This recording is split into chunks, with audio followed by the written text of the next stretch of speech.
नमस्कार दर्शक मित्रों, आस्था मैगजीन .न्यूज में मैं रेणुका पांगरकर आप सबका स्वागत करती हूँ। तो चलिए बढ़ते हैं आज के समाचार की ओर। 24 घंटे में देश में 34,082 नए केस, 346 मौतें, जान गंवाने वालों का आंकड़ा 17 जनवरी के बाद सबसे कम। देश में पिछले 24 घंटों में कोरोना संक्रमण के 34,082 नए केस मिले। 91.8 हजार मरीज ठीक हुए, जबकि 346 लोगों की कोरोना संक्रमण से जान गई। तीसरी लहर के पीक के बाद पहली बार मरने वालों की संख्या इतनी कम रही है। इससे पहले 17 जनवरी को देश में 310 लोगों की मौत हुई थी। देश में एक्टिव केस 4,71,418 है। गुजरात के तट से पकड़ी गई 2,000 करोड़ रुपए की ड्रग्स। गुजरात में पाकिस्तान से समुद्र के रास्ते लाई जा रही 800 किलोग्राम ड्रग्स की खेप बरामद की गई। जब्त ड्रग्स की कीमत 2,000 करोड़ रुपए के करीब बताई जा रही है। एनसीबी और भारतीय नौसेना के संयुक्त कार्रवाई में यह ड्रग्स जब्त की गई। अमेरिका में 6 भारतीय कॉल सेंटर्स का फर्जीवाड़ा, बुजुर्गों को निशाना बनाकर हड़पे 41 करोड़ रुपए।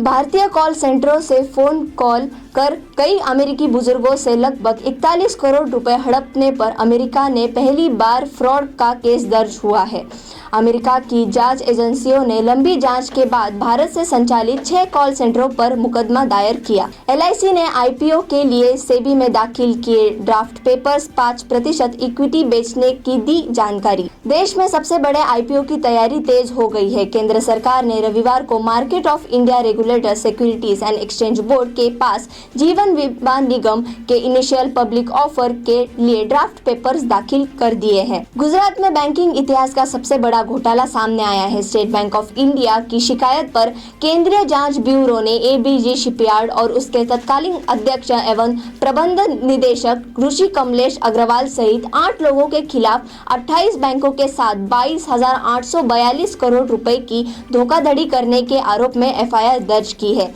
गुजरात के 19 शहरों से नाइट कर्फ्यू हटा 8 महानगरों में फिलहाल जारी रहेगा। कारोबार रात 11 बजे तक ही होगा।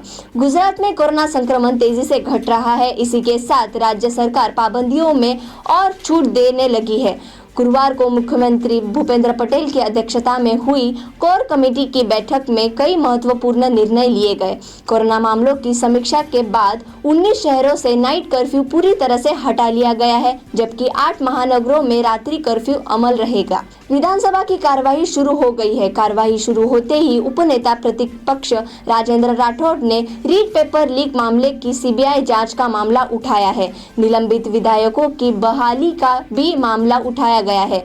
राजेंद्र राठौड़ ने कहा कि सरकार चर्चा को तैयार हो तो हम भी चर्चा को तैयार है। भारतीय मौसम विज्ञान विभाग के मुताबिक दिल्ली में इस हफ्ते सुबह शाम कोहरा देखने को मिलेगा, लेकिन दिन में मौसम साफ हो जाएगा। इस बीच तापमान में बढ़ोतरी होगी।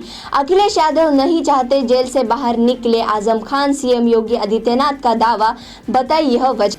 यूपी विधानसभा चुनाव 2022 के दूसरे चरण के तहत 9 जिलों की 55 सीटों के लिए मतदान शुरू हो गया है। इस बीच NNI न्यूज एजेंसी को दिए एक इंटरव्यू में CM योगी आदित्यनाथ ने यह कहकर चौंका दिया कि आजम खान जेल से बाहर आए, यह खुद अखिलेश यादव नहीं चाहते। आजम खान बाहर आए तो अखिलेश की कुर्सी खतरे में पड़ जाएगी।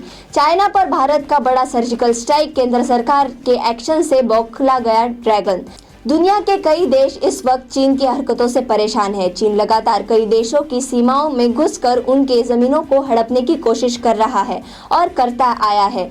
यहाँ तक कि नेपाल तक के भी पीठ में ड्रैगन ने चाकू खोपते हुए उसकी जमीनों पर कब्जा कर रहा है। अदानी विल्मर में आया 90% का उछाल, टॉप 100 में शामिल हुई कंपनी।